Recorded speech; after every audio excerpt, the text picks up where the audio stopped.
Hi, I'm Atina Gaibi on Youth's Choice, and I'm here with a very special guest. This is Vero. So, Vero, would you like to introduce yourself and what you do?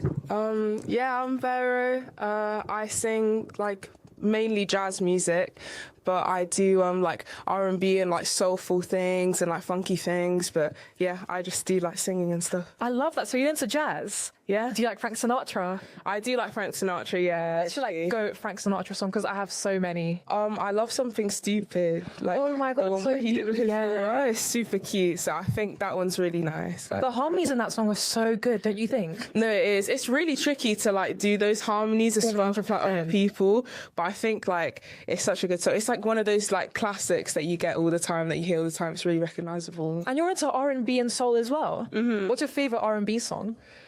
R&B song. Oh, that's like really, that's pressure. I mean, I would just say in general, like Erykah Badu. I feel like it's kind of obvious that it's like the inspiration for like what I'm trying to like take from. But I love like all of her Baduism songs. So like I really like Certainly. That's probably the bass line on that one is really interesting. So all the R&B girls, they're such like icons, especially in pop culture, like Rihanna, Aaliyah. Yeah. Like, what's your favorite Rihanna song then? Rihanna.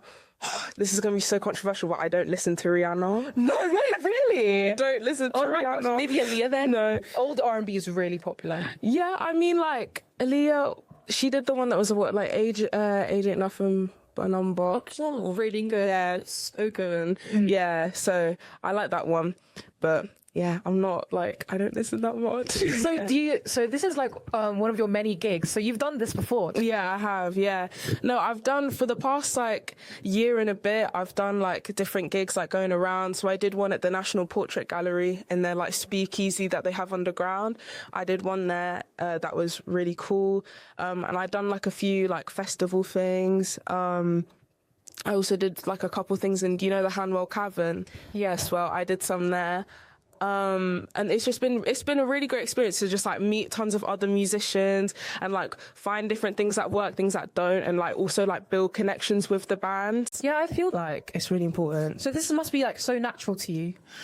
I mean, yeah, I guess like performing in front of people, like I've been dancing since I was little. So like I got used to like kind of being in front of like a big crowd since I was little.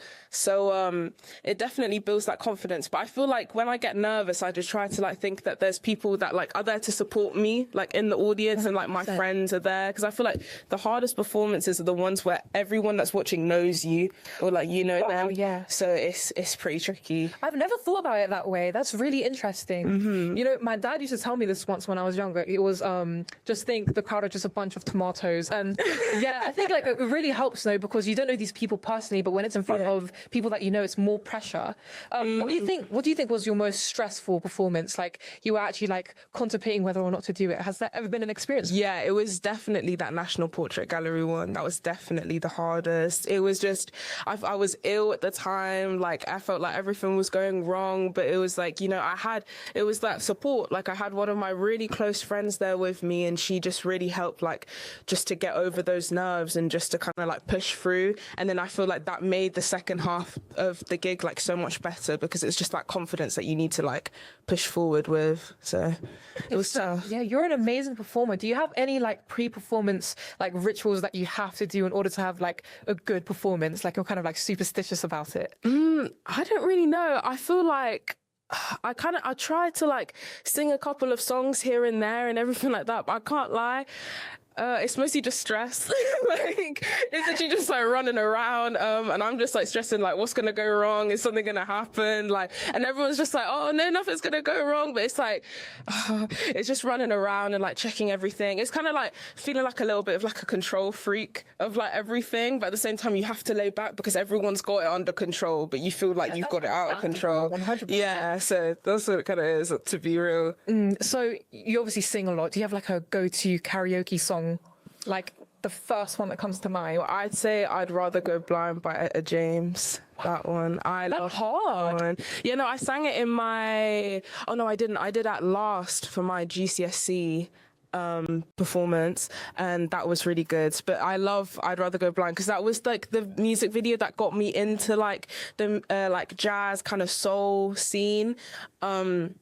And it was just like really great to just see her like kind of interact with the audience and everything, and like take off the mic and just fully like sing towards everyone. Like it was such like a magical song. So I feel like it's just such like a song that resonates with me. So I always love to sing that one. So you've like grew up with music, like it's always been a part of you, and you did GCSE music as well. Yeah, I did. How was that?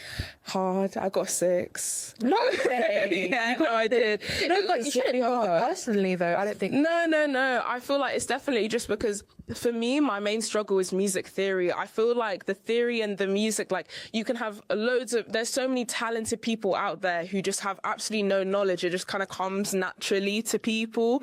But then there's other people who are like whiz kids with all of their composition and everything like that. And you kind of just look at them like, what are they doing? Like, cause to me, it's like maths. And like, I suck completely at maths. So it's actually like kind of scary. It's a bit intimidating, but I feel like, you know, once you start like learning it and everything like that, like it all works together to really help like build any musician, I think. So it's important. Did you like take any lessons from GCSE music and like bring it to the stage when you're performing?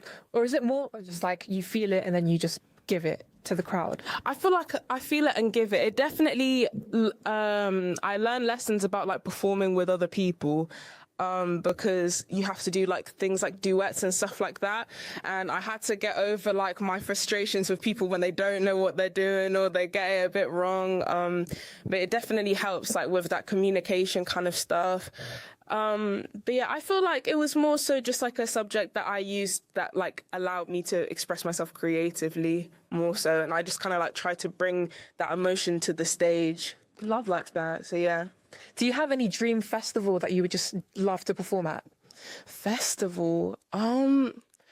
I don't really know. I mean, like, I guess everyone would say Glastonbury. I don't really know if I think of like a festival that I'd want to play. A place that I'd really want to play is Ronnie Scott's. I would love to play Ronnie Scott's. Like, I've seen so many like people singing inside of it, like when walking past and everything. And it's just like, it's such a lovely vibe of like people there for the music and to like see everything. And like, I don't know. That's like the place that I'm like, I need to go sing there. So yeah. That's what I want to do. Do you plan on staying in the UK to pursue your jazz music career, or do you think about like going to the US? Because obviously there's Louis Armstrong, Frank Sinatra, that obviously they excelled in America. It's like kind of like the birthing place for jazz, and Germany as well. What do you think about going abroad for it? I mean, I haven't really thought about that. I feel like I feel like connected to like the UK scene of it, and I kind of want to like build myself with the scene as well. Like if I can represent the scene here and help like bring more attention to it, then I would probably stay here.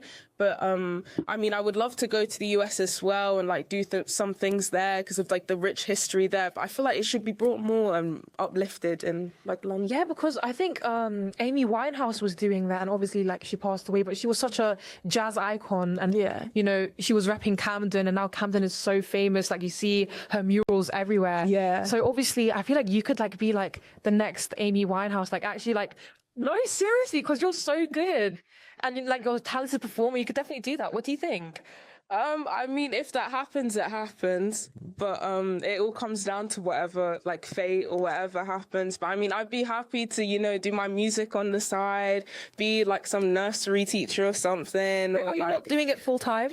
I mean, it just depends how life goes. I mean, if I, you know, get into the main conservatoire that I want and like I manage to find all the connections and like something happens, like find a great band and then like I build it up, then like, of course, I'd love to do that full time. But, you know, I feel like they're always, with pursuing music, you always have to have that backup because it's such like a 50-50 like career. It's a risk. Like it's so sad kind of how there is a risk to be creative in any kind of sphere of like what career you want to do.